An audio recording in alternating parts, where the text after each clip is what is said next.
This week on Hooligan Nation, have you ever felt like you have missed an entire decade of good music? Well, we did, and that's why we are reviewing some of what we think is great music from the 90s. In this episode, our second part of our two-part series, we discuss music from 1995 to 99.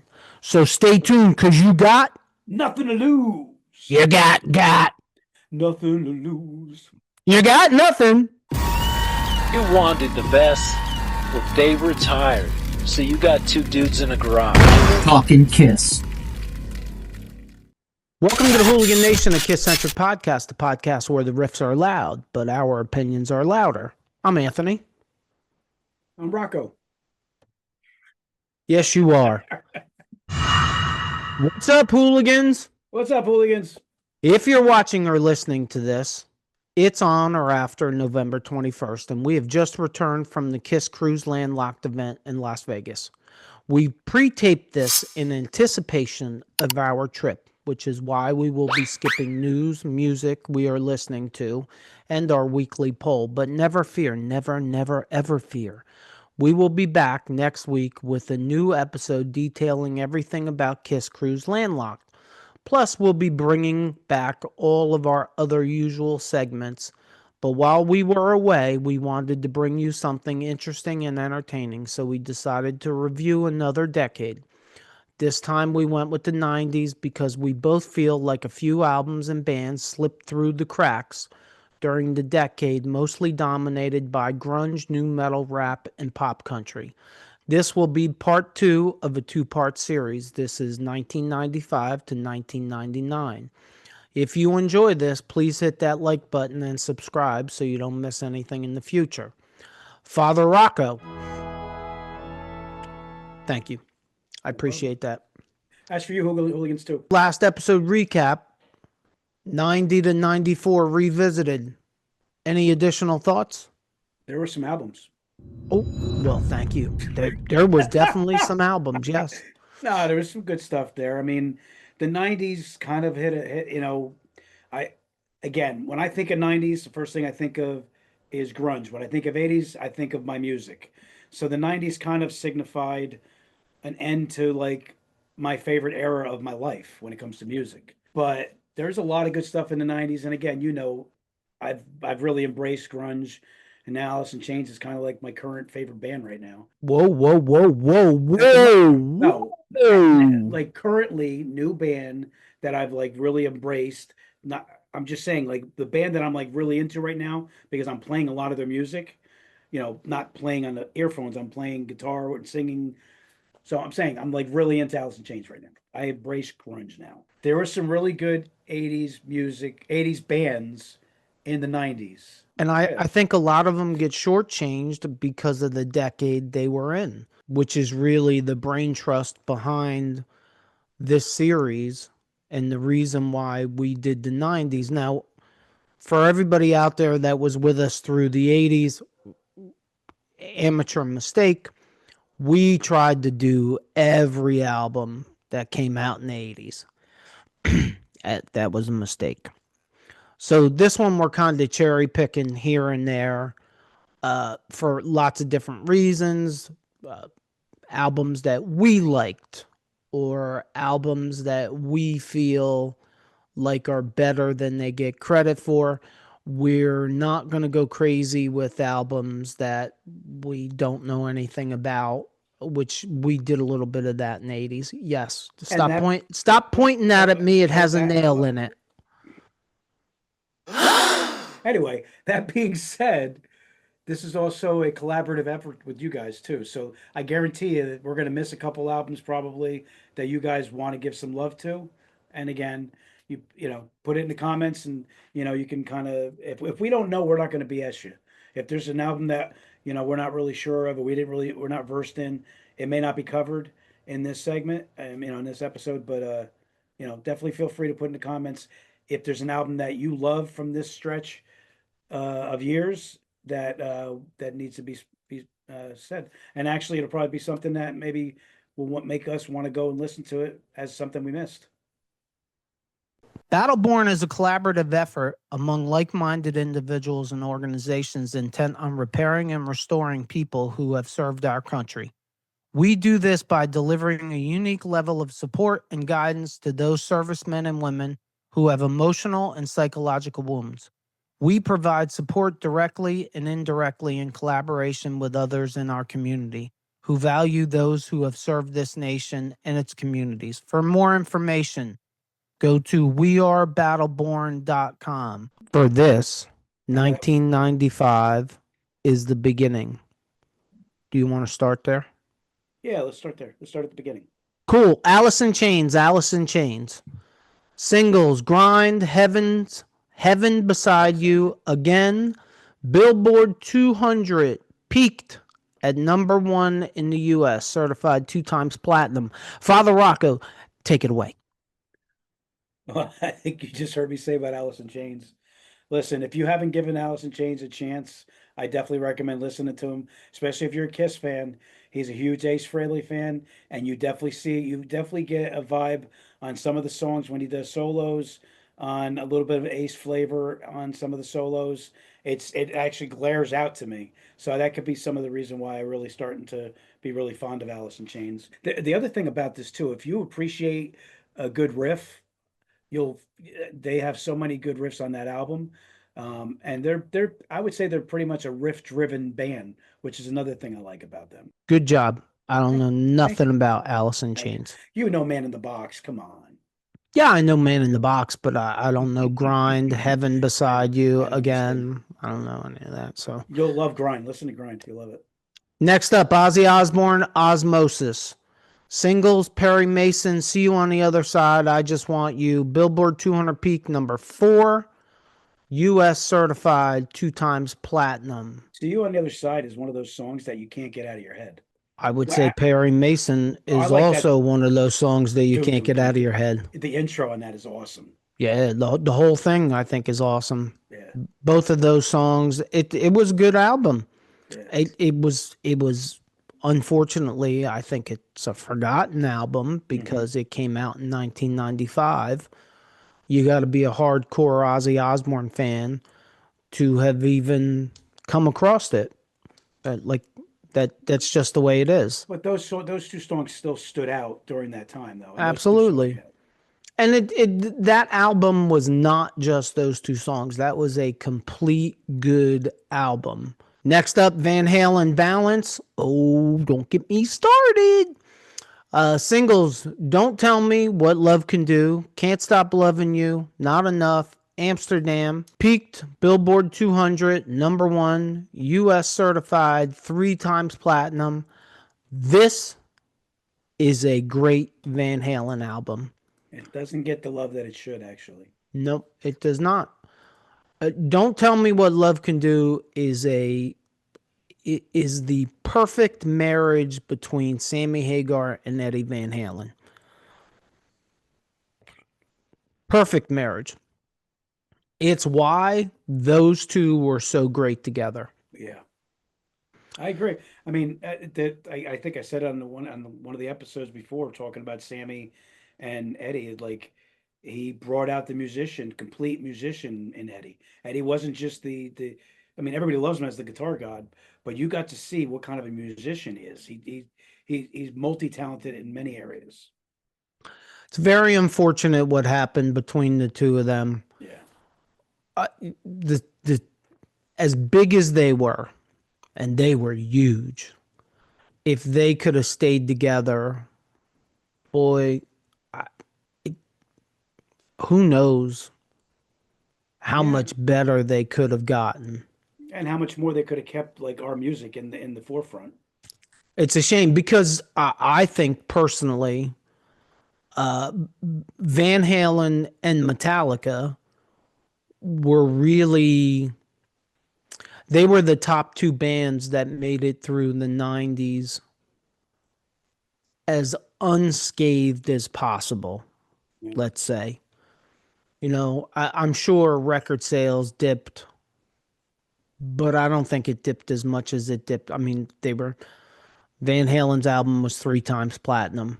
So, you know, if you go back to the late 80s, they were probably 7, 8 times platinum, but they were still killing it out there. And Metallica was doing the same thing. Everybody else, I think, took much bigger of a dip. I got a question for you. Do you think that Sammy Hagar gets enough credit as a songwriter? I don't think Sammy Hagar gets enough credit for anything. To be completely honest with you, I mean, yeah, I'm going to bring this up and I'm going to regret bringing this up because it turns into a 45-minute conversation where I lose my mind. But there's all this talk about, Ozzy Osbourne going in as a solo artist. And there's and rightfully so. Ozzy should have went in as a solo artist, by the way.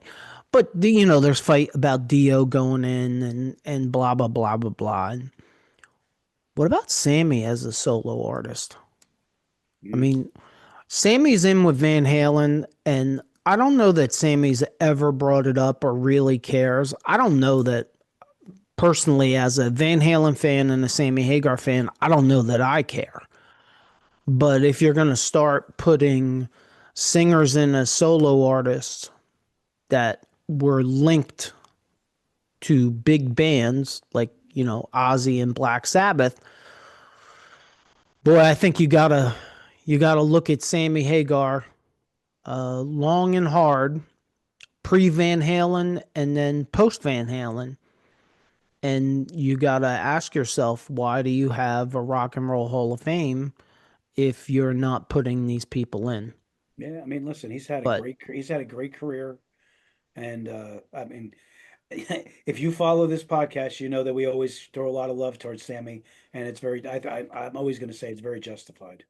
He's more machine than man at this point to me, because I don't know how a 77, 78 years old, I don't know how he does it. I don't know how he can still with that voice. His voice is. That's what I mean. I mean, that voice, I don't know how he does it. Those songs, I don't know how he sings them.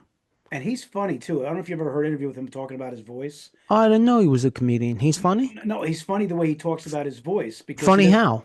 He's there to amuse you. Funny like a clown? Like, he's there to amuse you. Oh, all right. No, I watched an interview with him once, and you want to know what people's secret is, right? Like, what makes you being able to sustain that voice all these years? I don't know.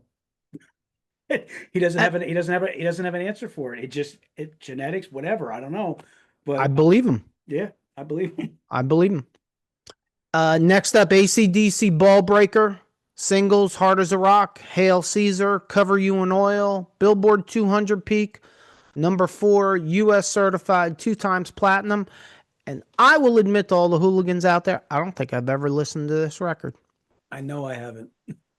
It's crazy, but this is why we're doing this episode, because 2 people like us, and again, I'll say this again, we're not geniuses. We're not the end all. We're no different than you guys. We're just fans. And this is what worries me, is that people like me missed a large portion of the music in the 90s. And personally, I blame Nirvana and grunge. Yeah, I mean, listen, and you guys also got to blame the power ballads too. Why do we have to blame the power ballads? Because it got too clouded with having our era towards the end. It lost some of its edge. It just did, and it gave grunge a chance to get in there. Next up, Skid Row, Subhuman Race. Sebastian Bach. Singles, My Enemy, Breaking Down, Into Another. Billboard 200 peak, number 35, no U.S. certification. We said this last episode about the Skid Row album. Skid Row was getting harder and harder as their albums came out. And they were going, I am convinced that if they could have got along with Sebastian Bach, and if grunge didn't come along, Skid Row would have been one of those bands that would have been ginormously huge. Unfortunately, band drama and grunge destroyed them. Yeah, I mean, listen, Sebastian Bach is definitely an interesting cat and definitely had his share of demons. But I'll tell you what, one of the best rock and roll singers of all time. Yes, and we killed this. Vocal wise, We killed this last episode, but we'll kill it again. He's also a fantastic front man. Oh yeah, yeah. So there's certain people that were meant to do it. He was definitely one of those. And next, Iron Maiden, The X Factor. Singles, Man on the Edge, Lord of the Flies, Billboard 200 peak, number 147 in the US. Again, never heard of it, didn't even know it existed. Same here. So if you're a hooligan and you know this album, drop it in the comments below, educate us. I know that when we're done with this episode, I have a few things that I need to listen to because we purposely, we didn't want to fake it Yeah, I and mean, listen to the album the first time and talk about what we don't know. right, and hopefully you'll respect the fact that we're gonna tell you straight up if we've listened to it, if we're versed on it. And again, this is where you guys chime in. Hey, listen, I listened to that album and you missed it, man. These songs were great. The whole album was good, or whatever. Feel free to And, put in the comments. and if you don't respect it for it, blame him because it's his fault. No, it's his fault. No, it's his fault. No, I'm sure. Look, you guys are going to trust anybody. Trust me. I would never lie to you. It's his fault. Next, Bon Jovi These Days. Well, somebody's going to pull my man card, but I know this album. Singles, This Ain't a Love Song, Something for the Pain, Lie to Me, These Days, Hey God, Billboard 200, number 9, and certified platinum in the US. Boy, if that doesn't tell you everything. A Bon Jovi record that only went platinum before streaming. I wonder if there's a Bon Jovi album that is only certified platinum other than this one. Like, even Bon Jovi was taking a beating in the 90s. Like, this is a good album. Yes, they did soften up. Absolutely, they softened up. Yeah, I wasn't really feeling this too much. So. They diversified, and we all know, if you're any kind of Bon Jovi fan and you're honest to yourself, you know they continued to diversify until they just went kind of too far, which is where I kind of think they've settled and they're just too far. I don't know how to explain it. Well, I've always felt like the secret sauce was the combination of Bon Jovi and Richie Sambora. And the farther along they went, the more they weren't getting along, the more they lost the magic. I can't argue with that. Damn it, I wish I could argue with that, but I can't argue with that. Next up, Firehouse 3 singles, I Live My Life for You, Here for You, Billboard 200, number 66, US certified, no certification. My apologies. Look, I love the song I Live My Life for You. I said last week that Firehouse is not a band that should be labeled for their power ballads. With that being said, they're one of those bands that mastered the power ballads, which is why they're known for them. Yeah, that's well said. Next up, Vince Neil, Carved in Stone. Singles, Skylar Song, The Crawl, Billboard 200, number 139, and no certification. It's pretty much a party record, which pretty much could define Vince Neil at that time. It's not a terrible record by any means, but it's not at least for me, it's not something I regularly listen to or that I'm in love with in any way, shape, or form. I'll just make a comparison with Kiss. What do we say? When they go off on their own, they're like a shell of what they were as a band. Vince works with Motley Crue. He don't work without Motley Crue. Tommy Lee tried it, right? Oh, well, Tommy Lee went crazy when he tried it. I don't know what you could call that. Right. But I'm just saying, like, certain bands when they fracture and they go and you have just individuals trying to make it, then it's just not. Then it's not going to go to that level. No, you need those ingredients because Vince Neil needed Motley Crue, and let's be honest, Motley Crue needed Vince Neil. 100%. Let's roll into 1996. Look, there isn't much here in 96. I'm going to be honest, there isn't much here in 96 that I even listened to, but we'll name them and we'll hope that you got some of them. Wasp, Still Not Black Enough. Singles, Black Forever, Goodbye America, did not chart in the Billboard 200, and No Certification. I know nothing about this album. I wish I did. I should. I didn't even know it existed, so I'm a bad hooligan, I guess. 96 is going to be rough. 96 is a rough year for both of us. Dio, Angry Machines, heavier, but still classic metal. Singles, Push to the Radio. Institutional Man, Don't Tell the Kids. Didn't chart in the Billboard 200. No Certification. And again, I'm very sorry. I know nothing about this record at all. So we're going to throw an O for 1996. You know what we were doing in 1996? Watching the Yankees win. We were chasing the Yankees all year long. That's what we were doing. That hooligans, that is my excuse. We were young. We were dumb. And we were sleeping on the sidewalk at Yankee Stadium. Yup, we were chasing the Yankees all over the place and living that, they hadn't been to the World Series since what, 1970? 78. No, 81. 81 they were 81 they were there, but they lost to the Dodgers, so it was a long gap. Yeah. Yeah, we went crazy that year. But that's an example of you serving it up and me slamming it home. Well, don't pull anything. No, and whatever you do, don't break a tooth. No tooth. See my nice and white. Yeah. There we go. There you go.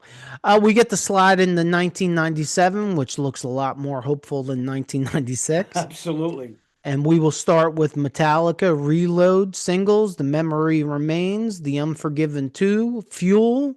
Give me fuel, give me fire, give me that which I desire. All right, then. Billboard 200, number 1, and 4 times platinum. Good album. Good. That's all you got for that? Is good album? Hey, listen, man, there's so much Metallica I like. It's not my top album, but it's a good album, really good album. I like Ride the Lightning, Master of Puppets, Kill 'Em All. Believe it or not, I was just listening to Kill 'Em All yesterday. I do believe you because I believe you put it on the music we were listening to Monday. Facebook page, I did. Daddy's always watching. I like Reload. I know a lot of Metallica fans hate Load and Reload because they changed their look and all of a sudden everybody said, oh my God, they changed their look, so the music changed. I don't feel like they did. I feel like they cultivated what they were doing and it just kept getting better and better. And the perfect example is The Memory Remains. I mean, I can't remember. Mary Ann Faithful is her name. She's the one that sings on The Memory Remains. It's an incredible song. A little slower, little softer. Yeah, but then they did Nothing Else Matters, Unforgiven. Yeah. Right, but then they come back with Fuel, which is a signature Metallica song. Yeah. They were killing it. And you know what? I'm going to just make this point, and I love this. I actually like when a band still stays to their core, but they do try some different things. Like Metallica doesn't have carbon copy albums all the way through their catalog either. No, they don't. A lot of the stuff is different, but it still has that same steady Metallica edge with some of the melodic acoustic stuff that they do, which I freaking love. They were not afraid to change. And I think musically that's a good thing unless your change sucks, and I don't think it sucked here. No. Next up, Aerosmith 9 Lives, singles, Falling in Love is Hard on the Knees, Hole in My Soul, Pink. Billboard 200, number 1, 2 times platinum. Again, We said this, I think, last episode. This is the more radio, music video friendly Aerosmith, but I think it's still good. I think Pink is a good song. It's a pop rock song. Falling in Love is Hard on the Knees. Probably the same thing. Refined sound, maybe a lot more refined than the 70s, but I still think it's good. It's still Aerosmith. I still listen to the album. Yeah, you know what? You'd be hard pressed to find bad Aerosmith songs. They always have a good groove. They always have melody. Sometimes it's a little bit too commercially driven for me at times. Yeah, but this is the music business, and Correct. they were killing it at the time with those commercially driven Yeah, I mean, songs. if they're doing it, still doing it well. Right. Yeah, I think that's the if you put on an Aerosmith album from the 70s and then you put on an Aerosmith and you put this album on in the 90s, a lot of it sounds like two completely different bands, hmm but both of those completely different bands were pretty great. There's a lot to be said for that. Next up, Megadeth, Cryptic Writings, Singles Trust, Almost Honest, Use the Man, A Secret Place. Billboard 200 reached number 10, and U.S. sales, it was certified gold. Look, it's Dave Mustaine, it's Megadeth, it's good. That's all I really got for that. Megadeth never really changed anything. They were the complete opposite of bands like Metallica and bands like Aerosmith. Like, Dave knows what Dave wants, and that's what Dave does. And just like AC/DC, and just like we just said about Metallica and about Aerosmith, change is great for the bands that want to change and don't want to do the same thing over and over again. But bands like AC/DC and Megadeth, they found what works for them and they kept going in that same path. And I don't think there's anything wrong with that either. Yeah, again, the only criticism I've ever had of Megadeth is, again, I don't really like his voice too much, but he's a great musician, and I think because of his vocals the way it is and the way the band is, I don't think he'll ever get credit as a guitar player how good how good a guitar player he is. And I still think you're wrong about his voice. You know what? There's no right or wrong. That's a taste thing. That's something that's I your mean, lane. That's your lane. don't get me wrong. Dave Mustaine is not a singer. I think that's the best part. Yeah, I'm saying, like, he has a tone to his voice that you dig. He has a tone to his voice I don't like. He's angry. It doesn't. I bond with his anger. Right. It's your lane. Well, Oh, we both have talked, right? You like a lot of Alice Cooper. There's a lot of stuff I'm not really into of Alice Cooper. It's just different strokes. Sometimes where we hit right exactly in the middle, where we both like the same stuff, and other times you're like, yeah, that's for me, that's not for me, you know? well, I won't argue with you when it comes to Megadeth, but with Alice Cooper, you're just wrong. I like Alice Cooper. I respect him. I mean, he's been great to the music business. Great showman. And the song Poison I love. I'm 18. There's a lot of songs of Alice Cooper I love. You know what? You know what I like about Alice Cooper the most? Anita Strauss. Ah!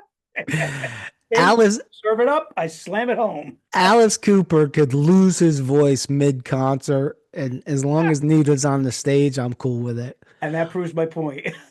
We're going to offer everybody a refund. I don't need a refund. Just leave Nita on the stage. You guys can all go. Just leave her on the stage and we're cool. So does that mean that if the Beatles had Nina Strauss on stage, you'd be more of a Beatles fan? Oh, hell yeah. We'd be rocking the Beatles right now. Just rocking the Beatles. Pick a song. We'd be rocking that song. What was that Gene Simmons song that he did? Little Doves, White Doves, Blue Doves, whatever it was. I forget. I don't know. If Nita Strauss played on that record, that would be my favorite record. Next up, Limp Bizkit, $3 bill, y'all. I love this album. Singles, Counterfeit, Sour, Faith. Oh my God, Faith. Oh my God. Billboard 200 eventually went to the top 40 after the 1998 breakout. U.S. sales 2 times platinum, but it took them a lot of years to get that. This is the beginning of the Limp Bizkit and the new metal era. And if you, Father Rocco, I know you're not a huge Limp Bizkit fan, so you may never have heard this song. But if you haven't, okay, well, That Faith is a remake of the Wham dude, Gene Michael? I mean, George Michael. Gene Michael. Gene Michael. Yeah. Well, I guess we're going back to the Yankees. George Michael. Yes. That is the new metal version of Faith. Oh, I got to hear that. As soon as we get off, you need to put that on because it's mind bending. And I'm serious, it is mind I'll bending. definitely check it out. Hooligans, look, if you don't like Limp Bizkit, I understand. I am a big Limp Bizkit fan. Just do me the favor and put on Faith and listen to it. If for nothing else, it's entertaining.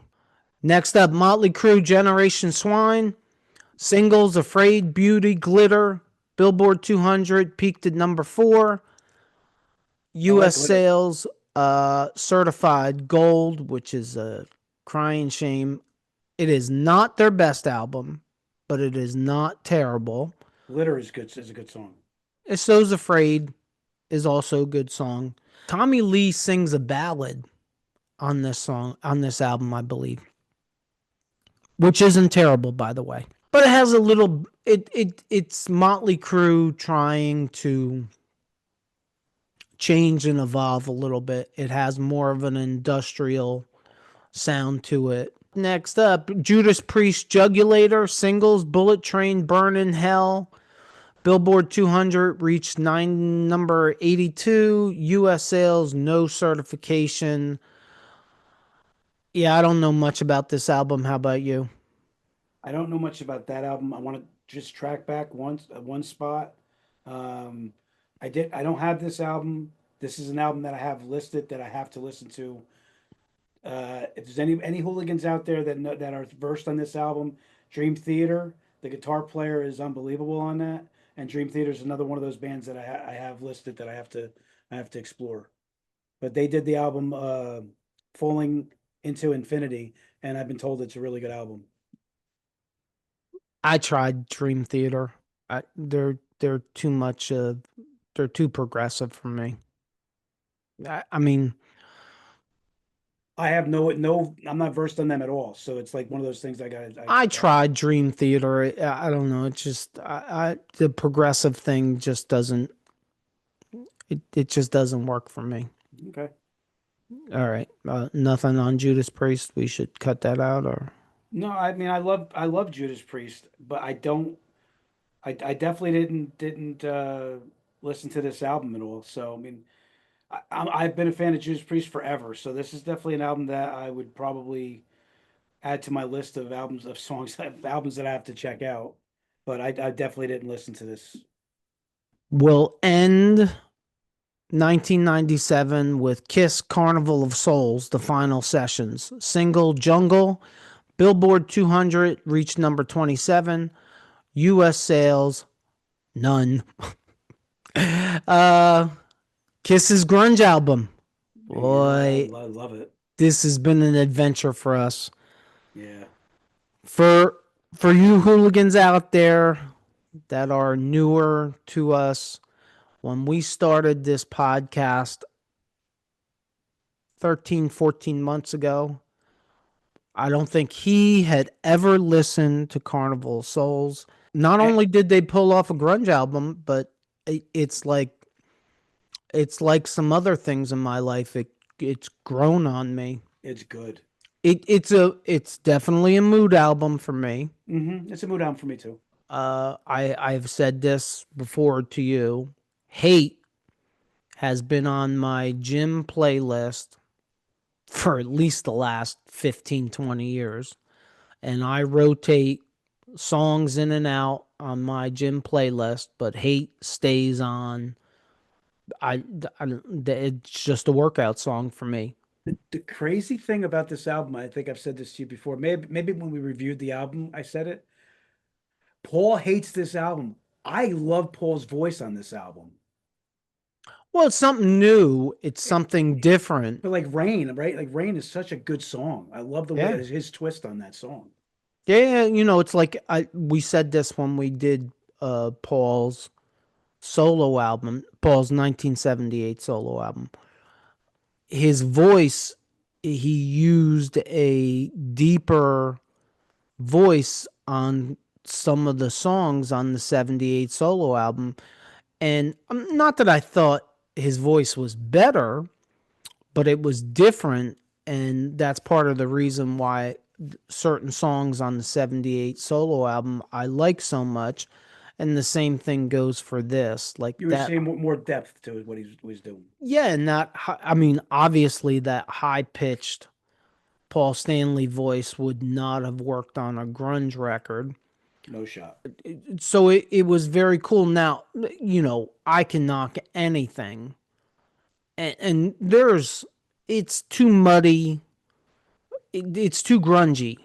Like, I would love, and I don't even know if anybody can do this, Frankenstein, but I would love if somebody could ungrunge Carnival of Souls and make it crisper, cleaner. I don't even know if that's possible or not. Yeah, and I'm the opposite. I'm like I'm going in. I didn't think they could do it, and this is definitely I love this album. I like it. I don't love it. In 1998, let's start out with Korn. That's grunge, isn't it? I like a little butter on my corn. Do you? I like Corn on the Cob. You have to ask yourself, hooligans out there, Self. I need you to drop this in the comments below if you have the answer for this. Why, when you take corn off the cob, does it taste different? Mm-hmm.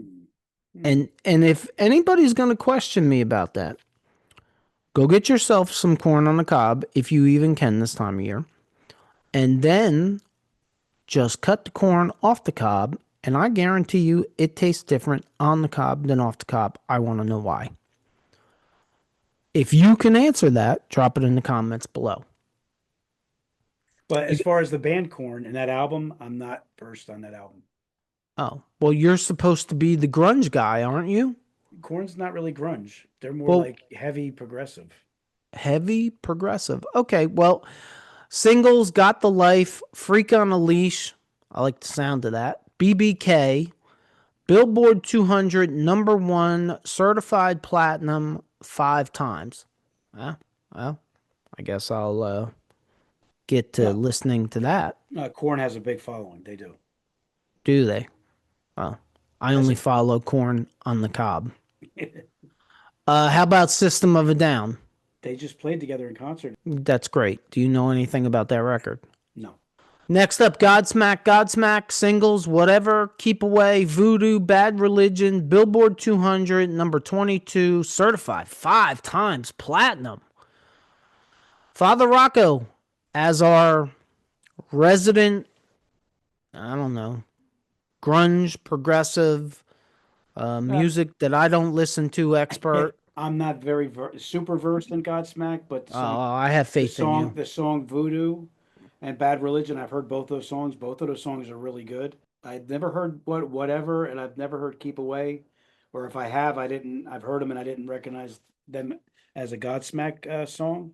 But Godsmack's another one of those, like, you got me into Spotify, and unfortunately, I got a list of like 70 freaking bands and songs and all this stuff that I have to listen to because there's stuff that I want to get to, and unfortunately, I don't have a lot to add other than saying that I've heard the song Voodoo and Bad Religion, and I like both songs.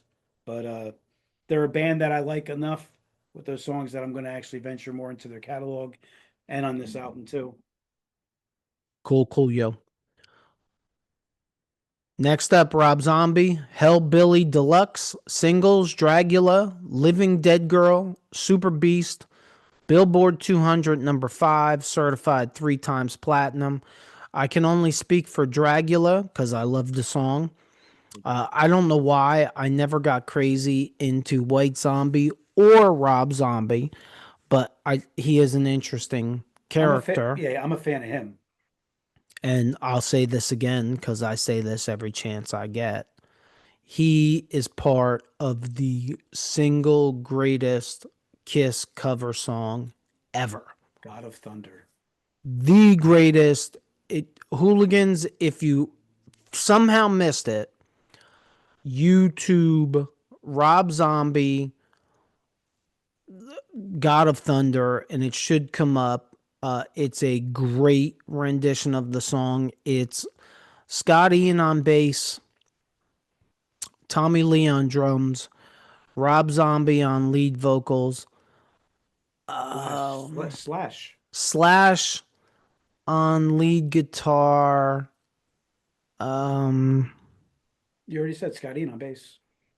Not Izzy. It's not Izzy Stradlin on rhythm guitar. It's it's a guy from Guns N' Roses, and I can't remember his name at the second. And then they call out the spaceman himself, and they do the single best rendition other than Kiss that I've ever heard, God of Thunder. Next up, Marilyn Manson, Mechanical Animals, Singles, The Dope Show, Rock is Dead, I Don't Like the Drugs, but the Drugs Like Me, Billboard 200, ranked number 1, and was certified platinum. Again, like, I was never a big, huge Marilyn Manson fan, but I did see Marilyn Manson in concert about a year ago, and he's a hell of a character. Is he like Alice Cooper? Would you put him along the same line when you see him in concert, like same kind of theatrical? Yes and no. He's different. He's entertaining. He's weird. But he does, like, Alice kills things on stage. He doesn't do like stuff like that and blood and stuff. Nah, well, when I saw Marilyn Manson, I believe he opened up for Limp Bizkit. So he didn't do like a full headline show.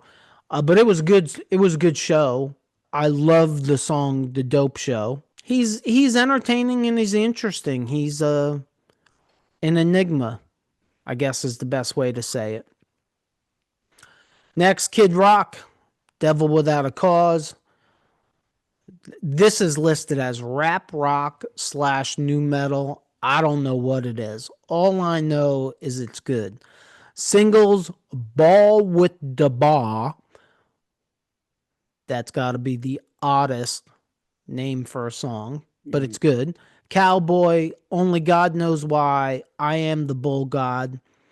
Billboard 200, it took him a long time, but he got to the top 5. And certified diamond, 11 times platinum. Yeah, I mean, what to say? listen, I think that if you look at that album, Cowboy definitely carried the torch, but Bow It to Ball is another one that those two songs were all over the freaking place when they came out. Oh, yeah. Both had videos. Again, what was it? I think it was Woodstock 99. If you never saw Kid Rock set at Woodstock 99, go search that and find it, because it's probably part of what blew him up was that set he did at Woodstock 99, just like Limp Bizkit. Like, if you're searching for Kid Rock, Woodstock 99, check out Limp Bizkit, Woodstock 99, and check them out, because I think they both made their names right there at that one show. Yeah, Kid Rock's another one of those performers, frontmen that were meant to do what he does. Next up, Metallica, Garage Incorporated. It's a covers album. Singles, Turn the Page, Whiskey in the Jar, Die Die My Darling.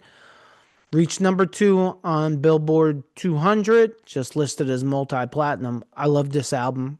Well, I like all Metallica albums, but this was good. They did a covers album. Did you call it punk-like?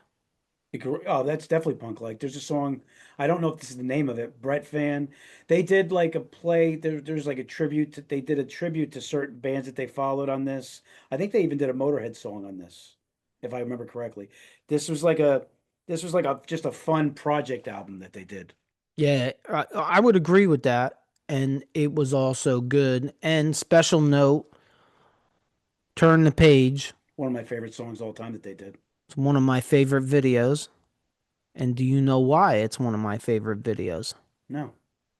Oh, well, your homework tonight is to watch the video at some point tonight and then report back to me as to why it's one of my favorite videos.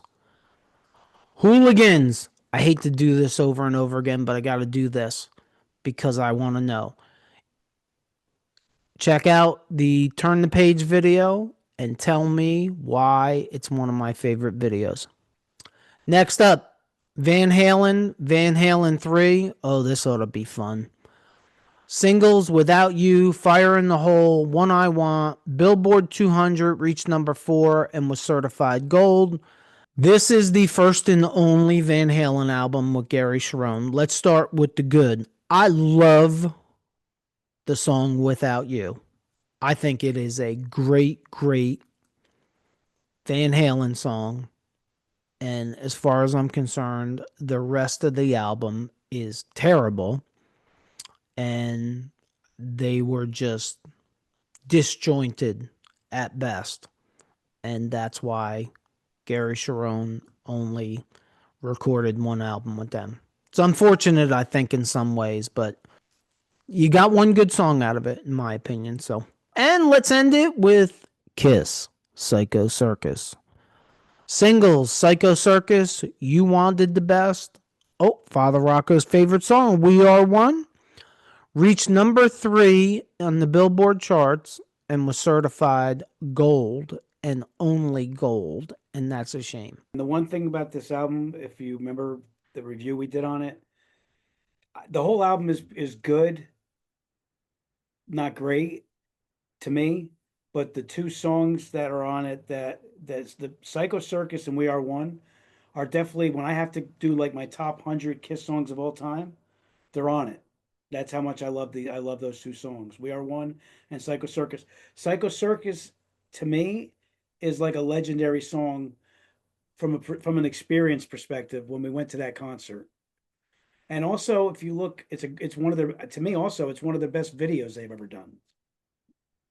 It was a very good video, yes. I can absolutely agree with that. But I think Psycho Circus gets killed a lot of times because of who played on it. And I think Psycho Circus is a great song. Within is a great song. I Pledge Allegiance to the State of Rock and Roll, Into the Void, We Are One. To a lesser degree, You Wanted the Best. Raise Your Glasses. That's probably the end there for me. But hey, that's 6 or 7 good songs out of 10. I would still say though, like, I don't know if you agree, but Psycho Circus and We Are One on the album are here, and the other songs are kind of a letdown after that. To me, just to me personally, doesn't say I'm not saying they're bad songs. I just think that they're not up to the same level. Hey, well, I'll agree, but I'll expand because I think you're right. Psycho Circus and We Are One are up here, but I think Within and Into the Void are up there with them. The only knock I have on Into the Void, and I've done this before, is, I personally got tired of KISS and Ace, and for that matter, Tommy, singing about electricity, about space travel. Like, that's great. That's cool, but you can't do it every song.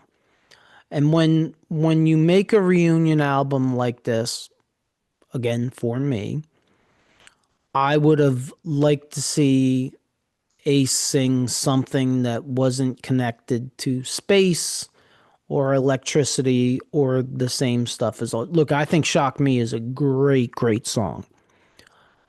But how many different versions of Shock Me can we listen to All right. before I just want something else?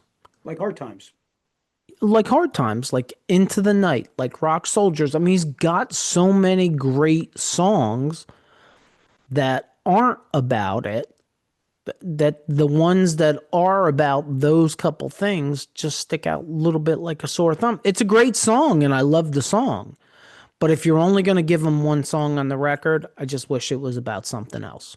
And on that note, we will move into 1999. And this is just mind-blowing to me, like looking at this. If you could put it in writing so people could look at it, physically look at it, how the music landscape changed from 1990 to 1999 is wild.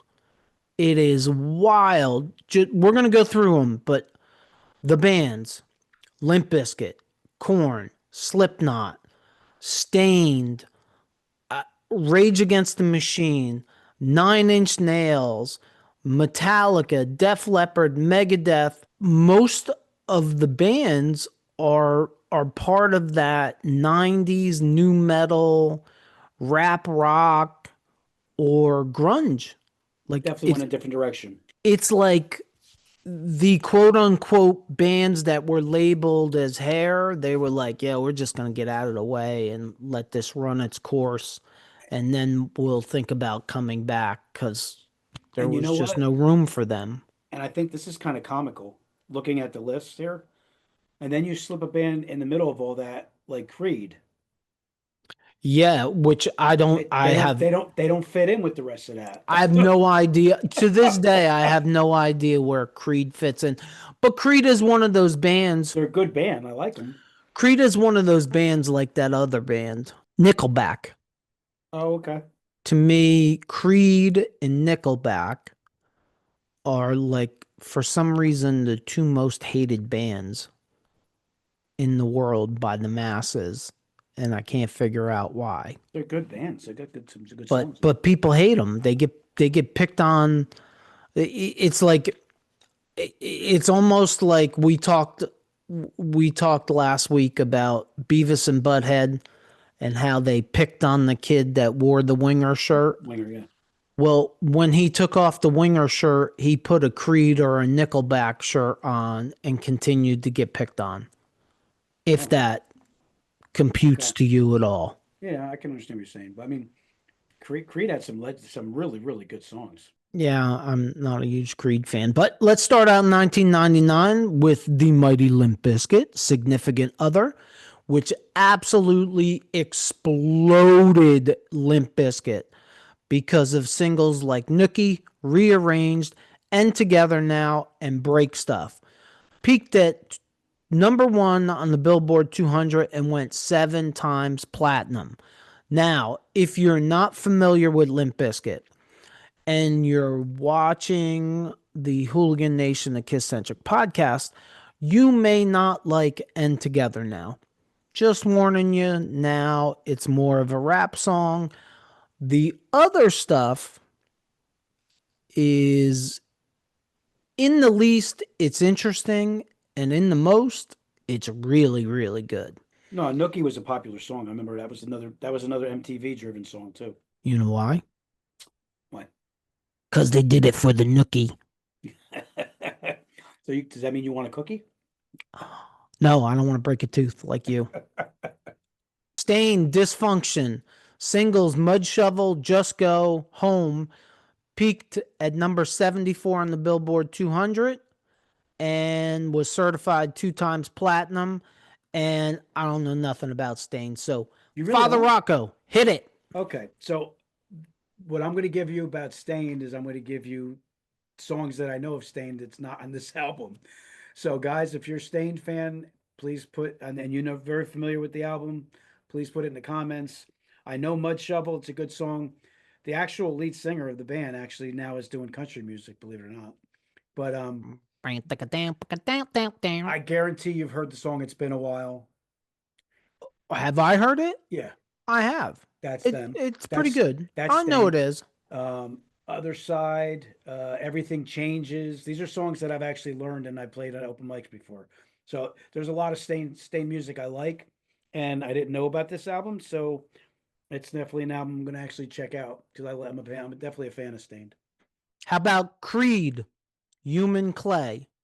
Singles Higher, What If, With Arms Wide Open, Are You Ready? Peaked at #1 on the Billboard 200, certified diamond 11 times platinum plus. Would Take you the say? wheel, Stevie Wonder.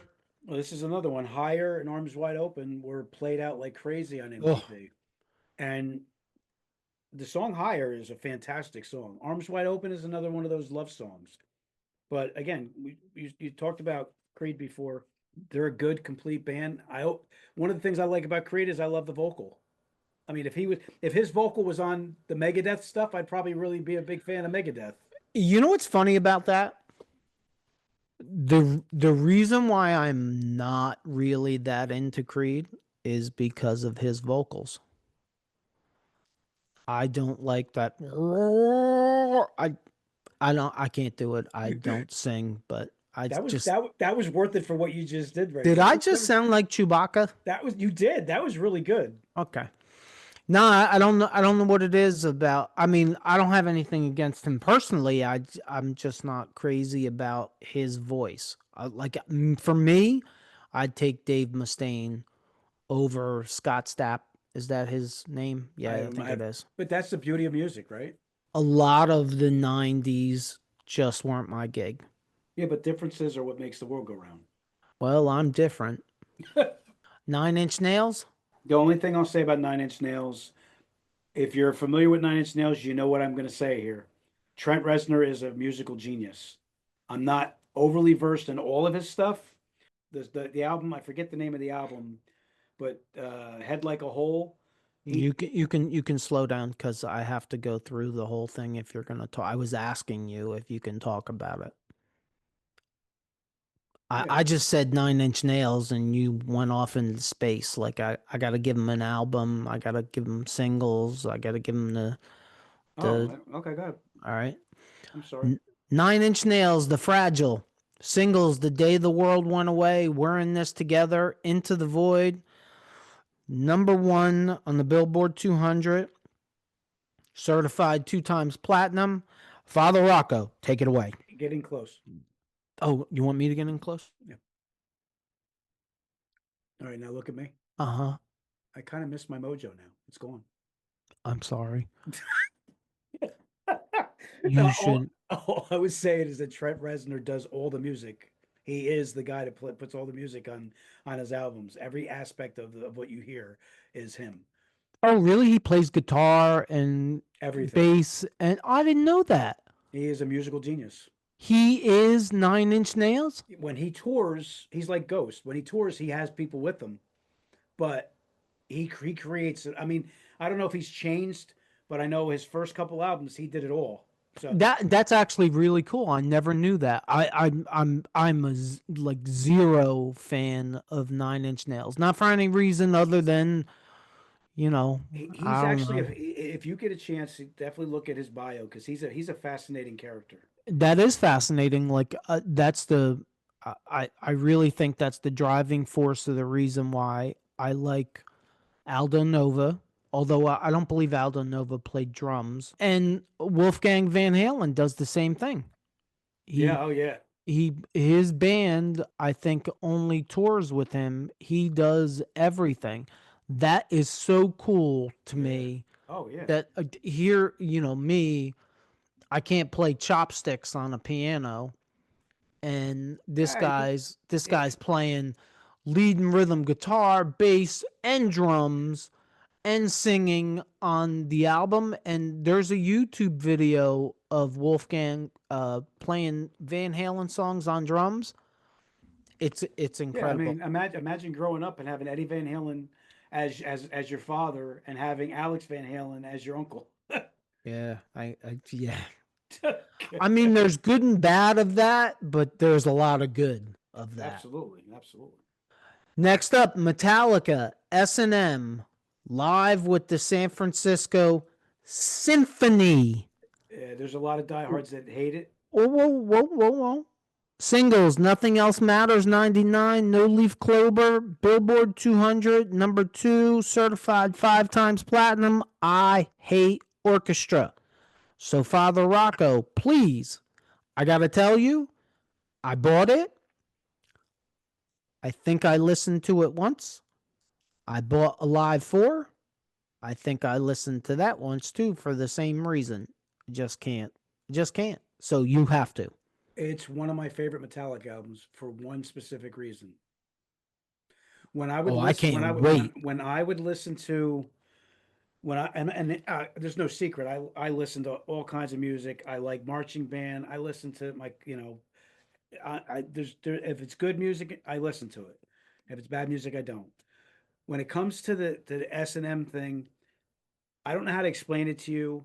You know how much of a diehard Metallica fan I was listening to Creeping Death album, Kill 'Em All. I was into all that, but every time I listened to them when I was younger, they still had such a melodic way with the guitaring in unison that I always kind of like thought that it would be interesting that what they would sound like in an orchestra, because a lot of what they did, I always felt like would fit.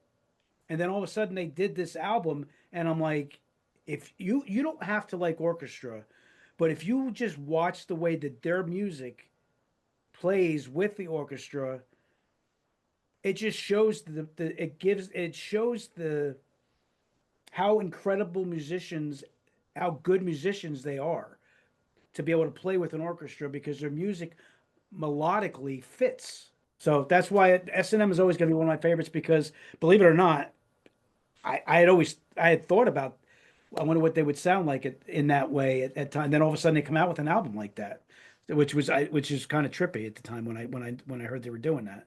And again, you don't have to like orchestra music, but just listen to one of the songs that they do regularly, and then listen to it with an orchestra. And I think you can put it more perspective, and you can appreciate it even more. I'm sure it's great. I know there's people out there, 2 of them, that like Alive 4. The orchestra kind of kills it for me. Um, I don't know why. It's just not my gig. But you know what? Father Rocco wants me to listen to it. So It's a different type of. It's just like when if I go see jazz, right? If I go to listen to like a jazz band, it's a different listening experience. It's not like you're going to rock out to it. It's a different type of. The best I can think is the best thing I can tell you is it's a different kind of listening experience. When we're actually, you know what? Bring it to Vegas on the plane. Like, have a few songs. I guarantee you, it'll be relaxing to you listening to it. dude, we're going to get on an airplane that goes 37,000 feet in the air. I don't like to be 5 feet off the ground. That's going to relax you. There is nothing that's going to relax me. Nothing. I'm going to fill my body full of gummies. At 5:30 in the morning, if there's a bar open at JFK, I may have myself 1 or 2 drinks, and I can promise you I will still not be relaxed at 37,000 feet. All right, then I'll take that request back for you. No problem. You got anything else? Any Buck Cherry, Typo Negative? Definitely not Dream Theater. I don't know. Def Leppard. You got anything else you want? The only thing I'll say is the Dream Theater thing. The reason I chime in with that is because, and I forget his name, Petraglia. I forget his name, but the guitarist Petrucci, the guitarist in Dream Theater, is regarded as one of the best guitarists of this day when it comes to rock guitar players. So anybody who's a musician out there that thinks that we're slighting Dream Theater, they're on my list of like trying to dive in just for the fact that he's like a guitar god. I don't consider it slighting. It's just look. No, I mean not What, being what like if you they have say something to say this? about it. You say this about Mustaine all the time. You don't like Mustaine's voice, Right. but you do respect his musicality. 100%. The same thing. Look, I'm not a big, huge Rush fan. I like the same Rush songs that everybody else likes. I'm not a big, huge Nirvana fan. I like the same Nirvana songs that everybody else likes. But I still respect what they did. Dream Theater, I've given them multiple chances. I don't know why it just doesn't grab me. It's like there's a lot of music from the 90s that just didn't grab me. That whatever you want to call it, like Seven Dust, Korn, they didn't grab me, but for some reason Limp Bizkit did. There's no answer to why. Mm. Uh, um, Rage Against the Machine. Musically, I don't know why. Is it Zach De La Rocha? Is that his name? The lead singer? I don't know this lead singer's name. I, I just I don't know why. His voice annoys me. And that's sometimes all it takes. I don't know why. Like, I don't think he's a bad guy. Look, I would listen to Tom Morello play a ukulele, but I'm not a big fan of Rage Against the Machine. Nine Inch Nails, all of these bands, like I never gave them a chance. Dream Theater, I gave a chance, and musically, it's mind blowing. But as far as like goes, no, it's another one, Buck Cherry. I saw Buck Cherry in concert. I don't know, just not my thing. That's the definition, I think, of the 90s. I don't think there's another decade that we were alive that was like the 90s. When the 90s came around, it seemed like to me, the only good music that was out there for me was like the rap rock, new metal, certain of it, and old school rap. Other than Kiss, which I thought at the time I did not like Carnival of Souls, but I liked Psycho Circus and I definitely liked Revenge. But other than that, these bands were getting killed. MTV wasn't playing the videos anymore. I went from a kid to an adult and got a career and didn't have the time, and they weren't getting pushed commercially, which is part of the reason why I think we went through this list and we both don't know a lot of it because it was not commercially getting pushed to us. Mhm. And there's a group of bands, Metallica, Van Halen, Kiss, that I'm going to go out and did go out throughout the 90s and go purchase their record blindly. But I'm not going to go purchase a Buck Cherry record blindly. It's got to be driven down my throat. It's got to be on the radio. It's got to be on MTV at the time. It had to be on MTV, that kind of Right. stuff. And it wasn't. Every time I turned MTV on in the 90s, I got to see Teen Spirit again. I'm just plus, you know what too, and I don't know if you agree with this or not, but also back in the 80s, it felt like you had more people like walking up to you and saying, "Hey man, check out this song." I don't get any of that now. no. In It was in the 90s, I didn't get a lot of that either. well, that's a technology thing, I think. I said, I think it was in the segment, the Wednesday segment, that I said that I listened to Three Sides of the Coin podcast, and Mark Cicchini, one of their hosts, he said something about technology and that he would love to go back to like the 70s and 80s.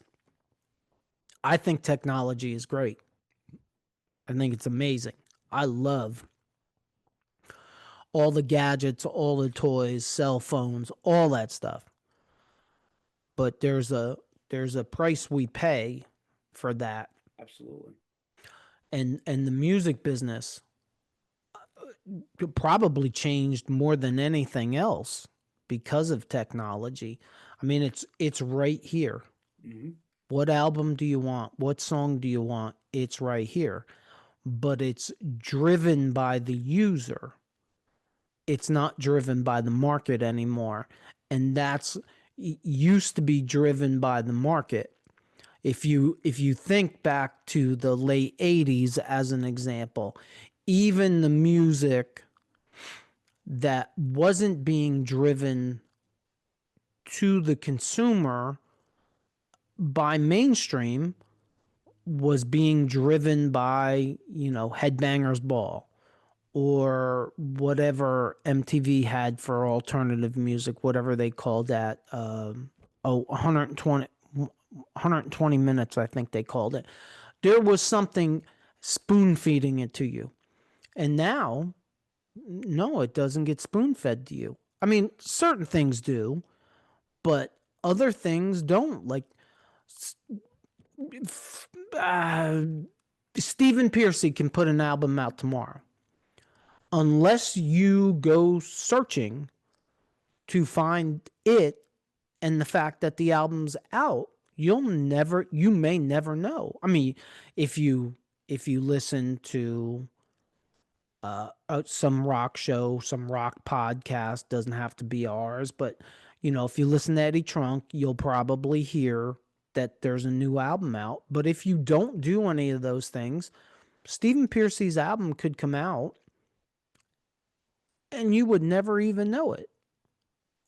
Like that's a completely different world than what we grew up in. And again, you got pluses and minuses, and one of the downfalls is nothing is appreciated to the level it used to be appreciated in. No. In other words, Metallica's got a brand new album out, and you're at Sam Goody, and you're waiting. I always use Sam Goody. You're in line, you're waiting. It's an event. You can't wait. That album's coming out Friday. I'm waiting in line for it. I get the album. I have to listen to the entire album, not just one song that's been on streaming. I have to listen to that entire album. And then I can't wait. I'm the first one that got it. So I'm going to call my buddy Steve. Hey, man, I just listened to these first 3 songs on the new Metallica album. It's fire, dude. You can't wait. You got to check it out. And then, you know what I mean? There's very little of that anymore because everybody can just get it. It's watered down. Everything, to me, I use that term a lot. Everything is expedited and watered down in this era. Sure, and it's technology. To me, it's technology based. Yeah, like it is. When you bought a record or a tape, you listened to the whole thing, because even if you didn't like a song or you didn't think you like a song, what are you going to do? Pick the needle up and try to find the next song? No, nobody did that. On a tape, I do remember trying this unsuccessfully. Fast forward. Right. Play. Still. Fast forward. Play. Now, you have that little arrow. I say this all the time. I give songs like 30 seconds. Now, I usually go back to it, but I give 30. I don't like that.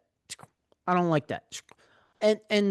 And the one time, literally the one time that I'm waiting for the song to come out, and I don't usually do this, but Peter Criss, on the night of October 30th, I was sitting there. I had an alarm set on my phone for midnight, and the alarm went off at midnight, and I was like, oh, God. And I went on Spotify. Nothing. By the way, Couldn't find it. That's you making that as an example is gold right now, because that makes so much. It's so appropriate what you're saying right now. Yeah, because look, that's what we dealt with back then. 40 years ago, you could have very well went to a record store and lined up at 11 o'clock at night, and they would open up specially for a big album release, and you would have that record at 12:01 a.m. It was an event. It was special. Was an event. And that's why, and I'm convinced of this, that's why you talk about, Creatures of the Night.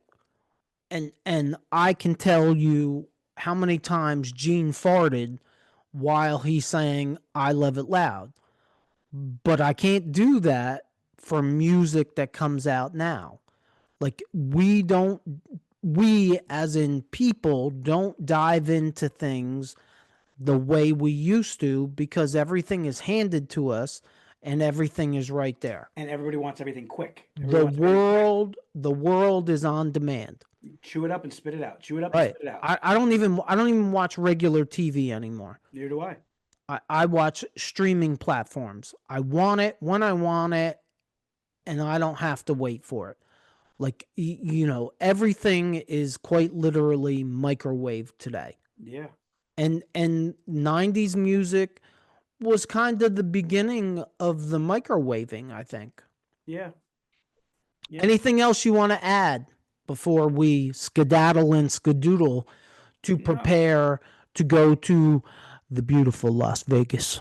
No, I think that was an appropriate end the way we talked about, and I guarantee you it'll be talked about again because we really appreciate our era. So there was a lot of good in the '90s and a lot of stuff that we didn't have, that we didn't experience. That I'm sure you have notes, I have notes, and we're going to go back and check out some of these albums that got past us. And I would also hope that hooligans out there, if you have something that you can add to this, and comments and say, hey, listen, guys, you missed this album. Check it out. It was really good. Stuff like that. We'd look forward to it. You can add it to the Facebook group or you can do it in our comments. Look at you. Good job. Good job, Father Rocco. We're going to make you the co-vice president of the promotion and marketing team for the Hooligan Nation, the KISS-Centric Podcast. I'm going to go on vacation. It's a brotherhood. I want everybody involved. What about Kelly? It's a brotherhood and sisterhood. Of course, Kelly. Okay. Kelly's one of the leaders. Well, but you said brotherhood. Well, I consider her like brother, sister. I kind of clumped it together. Well, then you should say a brother and sisterhood. You shouldn't. I don't know that we have any other female hooligans. Kelly, help me out here with Mr. Technical Man over here. Kelly, don't help him at all. And if you do help him and he breaks a tooth, you're responsible for fixing that tooth. If you're listening to us on any of the podcast platforms, please leave us a review. And if you just found us, check out our past episodes. If you're watching us on our YouTube channel and you like this episode, please consider hitting the like button, just like that guy, and leaving us a comment. Hit that subscribe button, just like that guy, so you don't miss any future episodes, and check out these episodes right here. As always, if you made it this far, thank you for supporting us, and don't forget, we should all lead with love and take care of each other. Peace out, Hooligan Nation.